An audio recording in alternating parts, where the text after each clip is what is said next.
Oi, punters, it's happening. The election is rolling around, and please, please, please, please never vote like these punters here.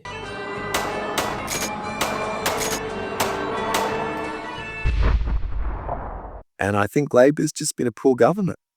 I've always felt that. It's a feeling. Politics is a feeling. I just feel it. I think Charms is an ideologue.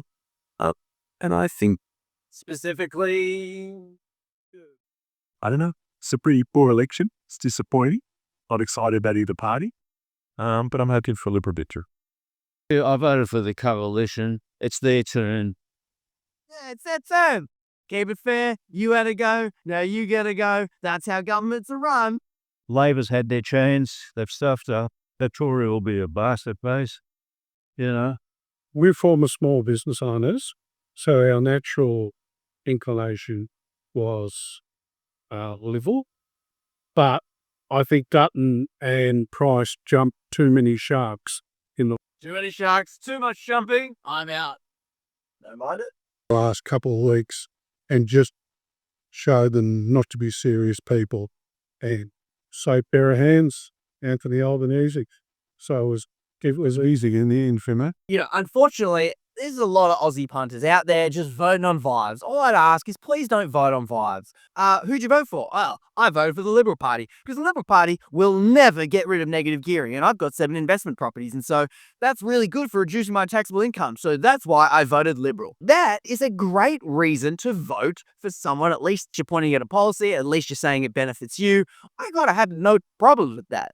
People vote for different things for different reasons, right? Oh, who'd you vote for? Well, I voted for Labor because I've got an $80,000 HEX debt, and they've said they'll wipe 20% off it. So you know what? Good enough for me. Voting on policy, that's what I'm hoping we Aussie punters can do. Because when we vote on vibes, and we vote what our parents vote for, and we vote for vague reasons, I don't like him, it's a feeling. There's too many sharks. If we vote for those things, I think we can be easily manipulated into voting against our best interests. So, to punters always hitting me in the DMs and sliding into my emails, do you hit emails or slide DMs? I'm not sure. Asking me, who should I vote for? Tell me who to vote for. Are you going to put out a who to vote for card? And the answer, dear punters, is no. No, I will not tell you who to vote for. And I won't even be putting out a how to vote card because I get the inclination. Politics is complex and it's boring. So just tell me who to vote for. I'll vote for it and move on with my life. And I get it and I respect it. We shouldn't have to put any extra time into politics than is necessary. So in this video, I'm going to run through some simple resources to give you an informed vote, and you can tune out at whichever level it gets, too hard. No judgment here. So let's start with, would you look at that? It's the Punch personality test, which I've put together with some help of some legendary punters. Now, punters, I would recommend you just start here because step number 1 into having an informed vote is knowing a little bit about yourself and how you engage with politics. So let's go through a bit of this quiz. I'm going to race through this really quick. How engaged are you on politics? Politics, I'd rather watch paint dry. Yep, sounds good. None of them. 5 minutes later. All right, and at the end, it's going to give you a punter personality test. Now, if you don't know, you're checked out from politics, you might end up being a Harold Holt punter, mysteriously disappeared, and you'd rather be at the beach. So you've mastered the art of changing subject when politics comes up, tells you a little bit about yourself. There are other personality types here that you can go through and have a look what you could end up being. Ooh, very close to the CBF punter. Yeah, I could fix the system, but CBF. Anyone know punters like this? You might be heard saying, I vote properly, but CBF. So this quiz should take you less than 5 minutes, and it will give you a little indication about your level of political engagement. So if you come out as a Harold Holt punter, a CBF punter, or a Shilby Route Right punter, here are the resources that can help you do the bare minimum but upgrade the quality of your vote. And that leads to the next one. If you've got 10 more minutes, I know it's a lot to ask, but 10 more minutes, jump on Vote Compass. This will help you determine where you sit on the political spectrum to find out which political party your values align closest with. This is just helping you discover things about yourself. So at the very least, you got to vote against your own worst interests. And what I would personally recommend on this one is if you don't know, if you can't answer the question, how much should Australia spend on its military? and you don't know how much we actually spend right now. Some people go, oh, we need more, but we could be spending heaps, or we need less, but we're not. You're not sure if we're spending lots already. I click, I don't know. I deliberately click, I don't know, to things that I haven't done a tiny bit of Googling about. Stuff like this is pretty easy. Employees should have the right to refuse work calls and emails outside of work hours. Yeah, sounds good. So go through and do that. So it'll place you on a spectrum that looks something like this. And as you can see, political parties shift and move because the Bill Shorten Labor was different to the Anthony Albanese Labor. And you can kind of see, and it will place you roughly on this spectrum too. So you might not align exactly, well, you shouldn't align exactly with anyone, but you can see who you're closest to. That will help you inform a little bit. Then finally, 5 more minutes. This is the most important one for you CBF She'll Be Right punters out there. Once you know a tiny bit more about yourself, go to this website right here. This is the last thing you need to do if you want to put in a bare minimum effort, but don't want to vote against yourself and end up accidentally giving your vote to some corporate shill mining corporation that's taking all your resources for free. So this will help you not end up in that situation like we have done as Aussies many a time. Yeah, nah, but who cares? Take my stuff for free. Yep, and then we pay more taxes because of it. So don't end up in that situation. This one's called A Ballot. And this will make voting on election day for you very easy. Select as many as you agree with. So how should the federal government help ease the cost of living pressures? And you got a little bit more information here, and you can click through. We're getting above the purview of the CBF punter, but you can read a little bit. While inflation has dropped, higher prices are impacting Australia. Meanwhile, top Australian 500 corporations made at least 100 billion in additional profits. So how should the federal government ease the cost of living pressure? So they put some information there, and you can say, should we introduce a tax on excessive profits? Yeah, sounds bloody good. Introduce short-term price caps. I don't know. I'm a free market guy. I'm not going to click that one. Support a significant reduction in individuals employed by the public service. Oh, maybe we want to cut public. Well, that would make my lines at the Service of New South Wales longer. So no, thank you. Prevent big companies from controlling the market and limiting consumer choices. Yep, sounds good. Next. So you click as many as you would like. So I'm going to span this now and show you what the other end sort of looks like. And then you can see here, so I selected everything randomly here. So you can look and go, oh, I'm 60% aligned with old mate from Labor.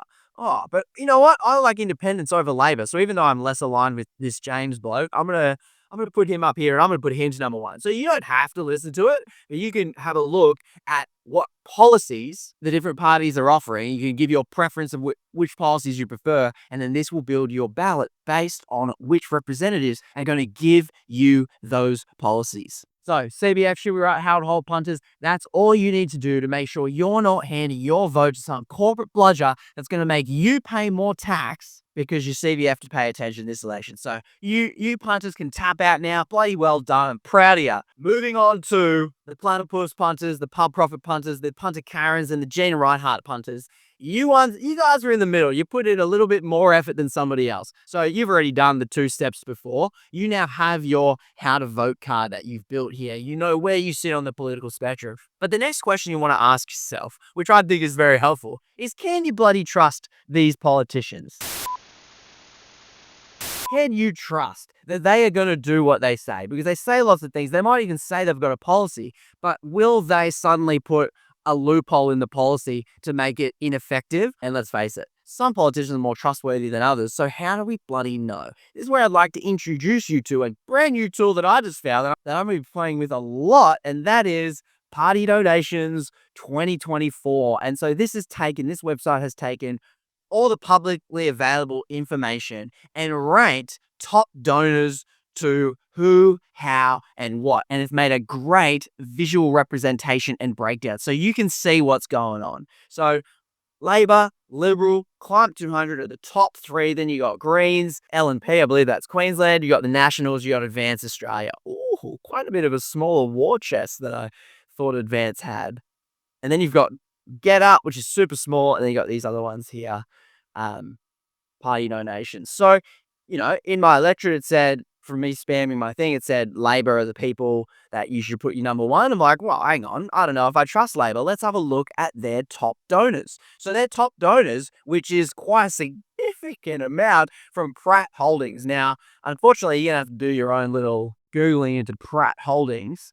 But Pratt Holdings, I believe that, so he's a busy billionaire, so he's the largest donor for the Labor Party. Who else has he donated to? Oh, well, he's donated a lot to Labor, but he's donating even more to the Liberal Party. Classic billionaire, buying both sides of our government. You win either way, don't you? And Nationals LNP. So he's just hit the major. He's just doing his rounds there. So would my interest be aligned with his interests? I don't know. Australian Hotels, the Pharmacy Guild. Tabcorp Holdings. That's interesting. 855 grand from Tabcorp, KPMG, consultancy firm. Not great. Westpac, banking. I wonder if banks have a problem at the moment and they would love the government not to fix the problems that we're facing. Interesting. Santos. Oh, what do you know? What's the Santos' tax rate again? Oh, yeah, bugger all. Oh, but I guess they're paying their homages to the Labor Party. Who have they been donating to? Click. Oh, look at that. Whoa, they've been stacking their money on Labor, then a little bit on Liberal and the Nationals, and then Queensland as well. So they are sharing the love, but they know who's more likely to win. So I wonder why they've given more to Labor. Haha, this tool is great. Macquarie Group. We got Star, a casino. Oh my word. PricewaterhouseCoopers, gambling, Woodside. So I'm seeing lots of banks, lots of gambling. I wonder why Labor have refused to pass the gambling legislation that they wrote themselves. I mean, I don't know. Could all these donations from gambling have anything to do with it? Star Casino, which was found for I'm pretty sure Star Casino, former directors accused of allowing illicit activity at casinos. Was that money laundering? I wonder if this political donation will, stop the government from cracking down on this sort of behavior and sending perhaps some CEOs to jail, which maybe they belong. I don't know, but we get to have a look at it here. So we can compare, because there is money in all sides of politics. You can't play politics without money. So let's take a look at Climate 200. We've got, Colodus Investment, Katsaris Marcus, William Taylor nominee. Lib Conservation. So we got some conservation greenies rating. Triple Ventures. Trim Tab. So we've got a lot of foundations, some wealthy individuals. That's $1 million. Cannon Brooks. Okay. So this looks like a bunch of rich people. I want to find out who their biggest donor is. 2 million. Here you go. Good journalism's already looked into it. Climate charter back and tops. According a major climate change. All right, so this bloke's a share trader. Okay, so he's top share trader. Now, you know what is interesting? What I'm always told about Climate 200 is that it is Simon Holmescourt's money and he's controlling it all. So let's have a look. We had Simon Holmescourt on the pod, actually, so you can check that out, Punters Politics Podcast, in your podcast feeds, which I asked him, was he a billionaire? Turns out he's not a billionaire. But I'm trying to find any money from Simon. There we go. 200 grand. One donation of 200 grand. All right. So I guess he's only donated to this, man. This website is thick. Anyway, I'm getting way too caught up in that. So anyway, this is how I decide which vested moneyed interests are more aligned with my own and who is backing which political parties. Because we can clearly see that more than half of the money, and this isn't even showing all the money, so this isn't a perfect representation, because at least half of the money in our politics is dark money going to the two major parties. So it's not perfect, but it's a good snapshot. And then another way for you punters out there is you can go to theyvoteforyou.org. You can go to Peter Dutton and see how Peter Dutton, because politicians say some really good stuff, where to help with housing, but then you can check their voting record. So let's go housing. He's voted against criminalizing wage theft. These are the things that have pulled out before. He's voted against a minerals resource rent tax. Well, not a fan of that. Against federal action on public housing, so it doesn't like that. Against increasing housing affordability, against increasing political transparency. So Peter's talking a big game, but you can check how he's voted right here on a lot of different things. Maybe you look at his voting record and you go, you know what? I think we should increase how much we index HECS and help for your debts for young people. That's a great idea. Then you're going to love Peanuts. Peanutty. So for the mid-tier punters that want to do a little bit more than the bare minimum, there's another couple of tools. You now know what your voting values are. You now know what kind of policies you like and don't like and how you should build your ballot. And now you're working out which politicians you can trust more than others. So finally, for the Ned Kelly punter, the Bargain Hunter punter, and the Byron Bay punter, you punters are more politically engaged. You follow this stuff. You enjoy it. So you've probably got your head around all these tools, and there's not too much I can do to help you from this point. But you political nerds, if you want to take it to another level, I always like to look at the open politics here, where I can see what assets our different politicians are holding. Obviously, we know Albo's got a house. He's got 2 houses, and actually quite boring. He doesn't hold any shares. So that's a bit dull. Let's find my favorite share trader, Barney Joyce. Okay, he's got shareholdings 3. And you'd see his list of things that he's held. Resources, Macquarie Group. The same people he takes donations from. Oh, hang on. He doesn't own these. His children own it. And I did an Instagram reel about this one before, where we discovered that this trade here, Linus Rare Earths, was bought.